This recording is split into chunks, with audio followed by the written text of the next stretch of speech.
Hey everybody, what's going on? Ken Aducey back here for Odd Shopper right here on the Odd Shopper YouTube channel. Looking forward to another profitable night of tennis. We went 3-0 on the last day of the fourth round on the men's side. Tremendous win by Andrei Rublev, and I do feel as though people don't give Andrei Rublev enough credit. I don't think they do. I think he's a little disrespected. I think he's much better under pressure than people would think. I made this point today on a podcast, but when you think about the best players in the world, everyone gets tight, right? Everyone has misses and big moments. Matteo Berrettini, one of the strongest mental players on the tour, had that bad miss up match point against Andy Murray. But the totality, on the whole, his game is very, very good in pressure moments. And Andrei Rublev now, he's 2-0 in his last two super breakers. Obviously, he had that tough loss to Marin Cilic at the French Open when I think he went down 10-2 in the breaker. But great in deciding sets, great in fifth sets, and great in deciding tie breaks. And I'm feeling pretty good about him. So as we talk about Andrei Rublev, let's talk about his first match, which is going to come, or his next match rather, which is going to come against Novak Djokovic here in the quarterfinal, a man that he admitted that he does not want to be playing. I give Rublev a good chance to win a set here. And I like this bet. I like taking Andrei Rublev to win one set at -120 odds. You always obviously have to take a look at this as well. Sometimes this price is different on DraftKings, but I like this quite a bit. Now, Novak Djokovic did send a message last night with a tremendous win over Alex de Minaur. He crushed de Minaur, was not even close.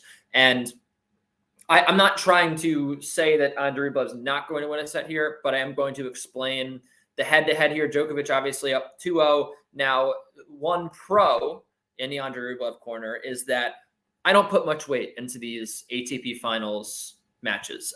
They are at the end of the season. They do give out ranking points and money, and it does mean a lot to a lot of players. But when you talk about the top 10 players from the season, and usually it's the top 10 players in the world, these guys all have a lot of money. These guys all have a lot of ranking points. The most you're going to do is elevate yourself from, 10 in the world to 5 in the world, something like that. You see a lot of times young players, Tsitsipas team, whatever, those are the guys, Medvedev, those are the guys that win just because it's a buck, it's something to just check off on your list. Like, Novak, Roger, Rafa, these guys have all won ATP Finals, and you just want to check that off. Hey, I won 1 or 2 times, whatever. So again, that's also not to say Djokovic doesn't try in these events, but he usually beats up on the guys like Rublev who are lower down in the top 10. But it's just, I think there's a lot of volatility. I think there's a lot of strange results. And when I see someone lost, it's the end of the season as well. And we see a lot of upsets happen at the US Open and in Paris. And also here in the ATP Finals, I just feel like at different times in the season, like, Rublev was exhausted from a long year. Both these times he faced Djokovic, right? It happens. Medvedev blew a 5-1 lead to Nadal in one of these matches, and Nadal's terrible in the ATP Finals. Like, he got rolled last year. He usually gets rolled. He hasn't won in quite some time. So all that said, just because they beat him twice at the ATP Finals does not mean he doesn't have a chance here. Now, Rublev will come in here with confidence, knowing he did beat Djokovic on the clay in Belgrade, in Serbia, Djokovic's home country. But Djokovic did lose to Aslan Karatsev in Belgrade 2 years ago. He also, if you want to examine his form here, was just coming back from the long layoff because he didn't get the vaccine and wasn't allowed into Australia. He had a 2-match losing streak coming into Belgrade. You see here, he lost in shocking fashion to Alejandro Davidovich Fokina. He lost to Yuri Vesely, also a shocking loss in straight sets. And, even going 3 sets with Khachanov, a player that he normally dominates, and Kecmanovic as well, taking a set off him, and Laslo Djere, like, that was a good indicator of, Djokovic wasn't really in his final form, and he didn't really find it for a couple of months there. So, yes, it was impressive that Rublev was able to win that match. And I will say also that it was a commanding first set. And really the third set had to do with the fact that Djokovic had no more legs yet, but Rublev, obviously played a tight second set as well. I think that he should be feeling like he can at least make an impression on this match. Now, Djokovic, as we mentioned, had this incredible statement win over Alex de Minaur. He just absolutely rolled him 6-2, 6-1, 6-2, just from the get-go, double break in the first and then a quick break in the second, and just absolutely ran away with this one. And looking back now, he's only dropped one set. That was the set to Enzo Quacco, where he was dealing with that hamstring issue and he was kind of hopping around. And the commentators mentioned, oh, well, maybe he's not pleased with the hamstring wrapping. And I think that that's honestly the truth. I think his hamstring's probably fine. Maybe he wasn't wrapped up tight enough. I think that saying that Andre Rublev is going to win this match, or, you want to win 2 sets, really give Novak a scare, I think that's a little bit of a stretch. I think Djokovic should win this match. He's a deserving favorite here. But Rublev is absolutely playing well enough to win a set in this match.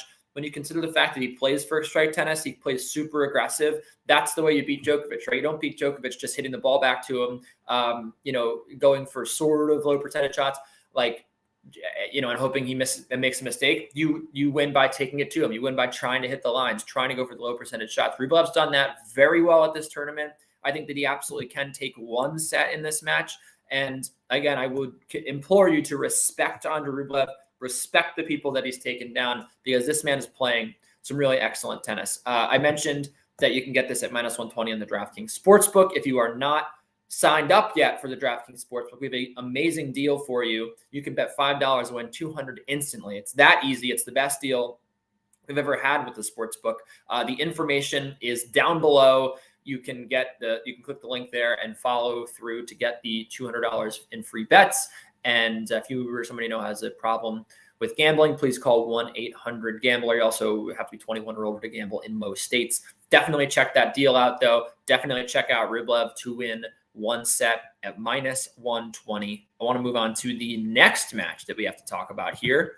The other semifinal, or quarterfinal rather, on the men's side. That is Ben Shelton and Tommy Paul. I have anointed Ben Shelton as him. He has played unbelievable tennis. This is where the road ends for young Ben Shelton. I do think that he has top 5 potential. I do think he will win a slam one day, but he is not playing at the level that Tommy Paul is right now. And also, let's pump the brakes here and look at the players that Ben Shelton has beaten. I do have a lot of respect for JJ Wolf, but he is, just barely, I would say, a top 50 player. Zhang is good, and that was a tough test. Jari is a serve bot, a clay serve bot, which is rare and kind of impossible. And Popyrin, obviously playing in front of a raucous Aussie crowd and had just beaten Taylor Fritz. I think he's talented. I think he's got tools, but it's not like a huge win. I mean, Tommy Paul is clearly better than all these guys. Tommy Paul has beaten 4 very quality opponents here at the Australian Open without really much issue, and he can play defense with the best of them. And I think we've seen Shelton's ground strokes break down just a little bit. His rally tolerance is not quite there. Tommy should have no issues with him winning this match anyway. He should have no issues winning the match. But I don't love betting this match, but my look would be, and it's sort of a lazy look, would be the over 39.5. Just because Ben Shelton's, obviously, he didn't get broken in that Wolf match. He's been serving at just a ridiculous level. I would also point out that you see the one match that Tommy Paul had issues in. Let's go. Where is it? Is this Davidovich-Fokina match? Well, it was because Davidovich-Fokina was crushing the ball, absolutely crushing, going super aggressive on the second serve returns, going for broke, going for winners left and right, not looking to get into extended rallies. That was a successful strategy against Tommy until ADF just started missing way too much. I think a similar match will unfold here. I think Tommy will struggle at times with the firepower of Ben Shelton, the relentless aggression of Ben Shelton, but ultimately I expect him to come through this match. So I think over 39.5 is probably my best look there.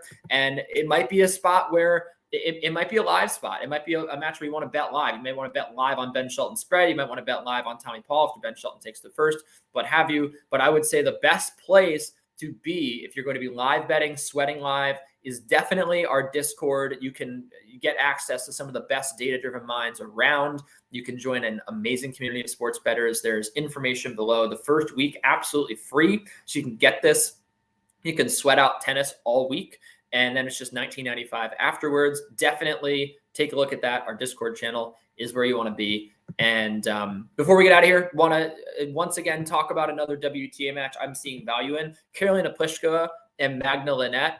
I'm seeing Karolina Pliskova here at -165. I think the fair price on her is at minimum -210. I respect the work that Linette has done. I think she's been excellent. But when there's two things here, you look at the head-to-head, Pliskova 7-2 on the head-to-head. Yes, Magda Linette did beat her at the Billie Jean King Cup last year.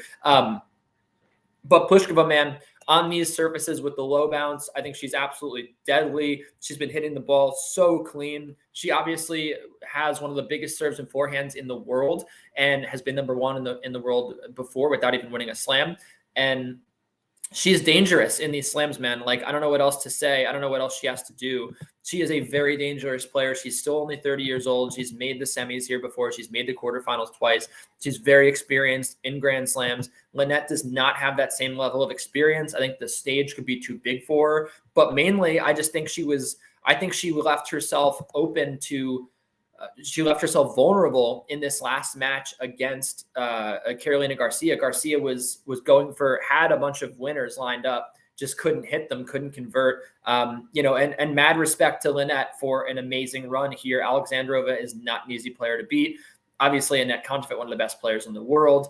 But I think this is where the run ends for her. I really do. Pliskova is absolutely just engulfed in fire right now. And, I don't know if her Zhang Sui is obviously a good opponent, as well as Putintseva, a very tough out, especially for someone who makes a lot of, it goes for broke on a lot of shots. Putintseva plays great defense. But, obviously the list of players that Linette has beaten is very impressive. But I really do think this is where it ends. Pliskova is a much better player, much stronger, and should hit some winners off the ground. So that's it for me. Should be another amazing day. We'll see you to talk about the semis. We'll have some semis to preview. So looking forward to that right here on the Odd Shopper YouTube channel. Until next time, so long.